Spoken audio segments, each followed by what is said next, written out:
哎，帕帕，你看一下你的百度，涨都没有怎么涨啊。再看一下我的特斯拉，最近涨了这么多啊。哎，你真的是错过了好多啊。的确啊，叻仔 Rich 讲的特斯拉果然是涨了好多，但是我们看一下为什么涨，我们就会知道特斯拉到底涨有没有原因，之后还能不能继续涨，所以大家记得要看到最后啊，一定会收获满满的。上一次我们视频当中讲到自动驾驶 ，Rich 看好特斯拉，我看好百度，当时我们纯粹用一个产品的角度来看，两个都是在做自动驾驶的，未来的市场都是蛮好的。但是这几个月发生最大的事情不是在那个产品当中，而是 Elon Musk all in 支持特朗普，而特朗普又当选了美国的总统，所以 Elon Musk 前途无限。我们今天就来分析一下这个到底会给马斯克带来什么样的机会。而特朗普当选美国总统，改变了整个局面，又会对许多的中概股带来很多的危机，所以你一定要把这个视频看到最后哦。那我们在讲到未来世界的危和机之前，我们先来看一下马斯克，他其实在过去已经是豪赌了5次，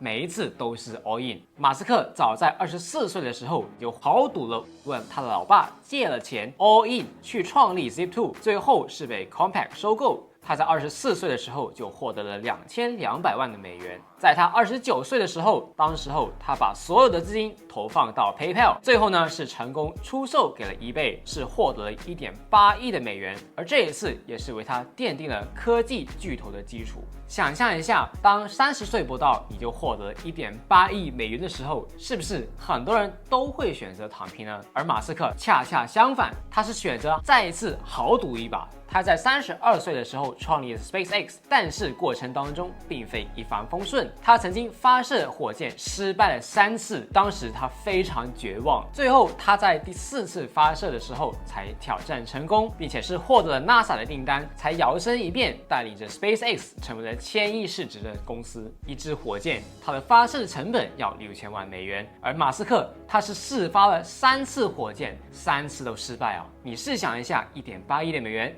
就在你的眼前爆掉了，你心不心痛呢？而当他的 SpaceX 还在亏损的时候，他又再一次豪赌，投资了特斯拉。而曾经特斯拉和 SpaceX 2家公司也是面临着破产的边缘，最后还需要美国政府拯救特斯拉才能够存活下来。而现如今，特斯拉的市值已经是超过了1万亿的美元，也让马斯克成为了世界的首富。而这一次，他又倾尽了全部的身家压注在特朗普的身上。你知道吗？他为了解封特朗普的推特，他是用了440亿收购了推特，而现在推特只剩下1/5的市值。之前有记者爆出了副总统万斯的黑料，而马斯克是直接ban掉了他的发言。为了支持特朗普当选总统，他向 PAC 捐赠了超过1.19亿的美元，并且在大选之前鼓励选民去投特朗普，每天抽一个选民获奖100万。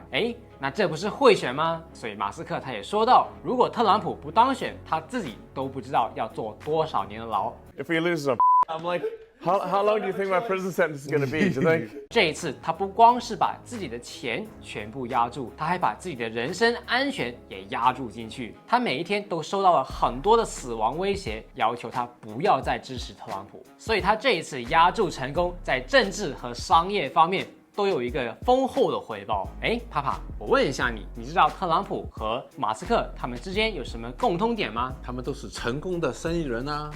没错，他们除了是成功的商人之外，其实他们还有一个共同点，他们也是有很多绯闻女友和老婆。那你是不是也要找多几个女人呢？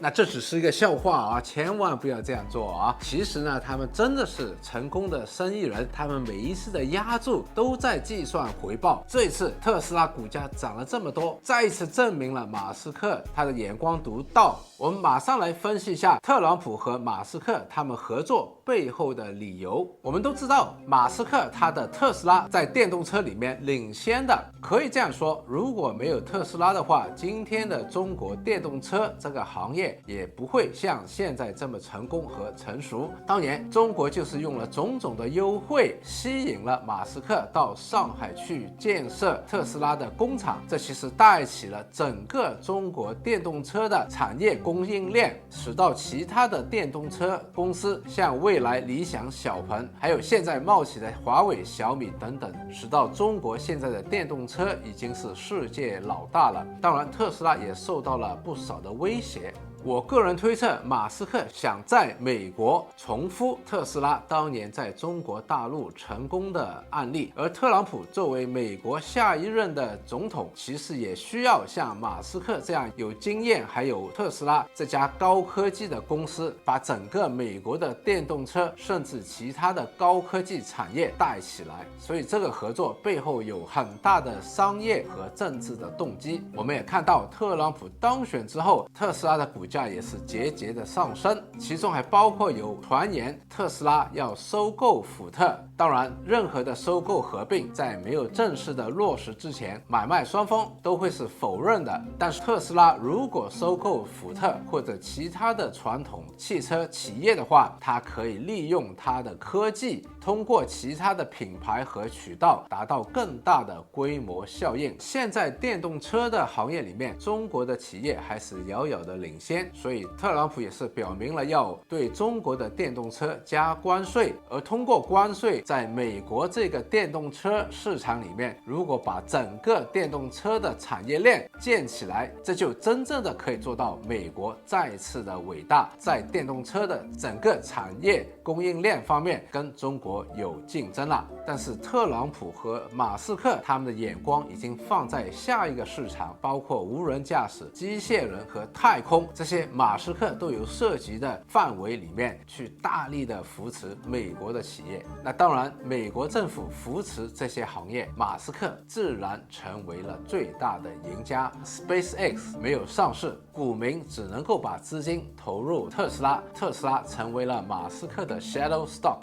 这远远已经超过了基本分析的范畴了。所以这个时候我们就要看技术分析了。在几个月前，我们已经看到特斯拉已经是从 Stage 1进入到 Stage 2。最近 Tesla 呢重新站回到了200天线以上，并且呢是突破了一个很关键的阻力。现在可以说它重新回到了 Stage 2， 一个长期上升的阶段。而在上个星期，它是一个超大的成交量，突破了270块这个关键的阻力，在短期之内它的上涨的动能是非常强劲。哇，特斯拉涨到这么高，现在高追真的好危险啊！不过短线真的有很大的上升的动量，所以我们要清晰自己到底是长线的价值投资者还是中短线的交易者。如果你是交易者的话，记得要做好风险管理，做好止损位，万一股价掉头了，我们的损失也会是有限的，甚至还可以是赚的钱离场的。那今天我们分享了我们对特斯拉的不同的看法，你觉得特斯拉现在还可以买吗？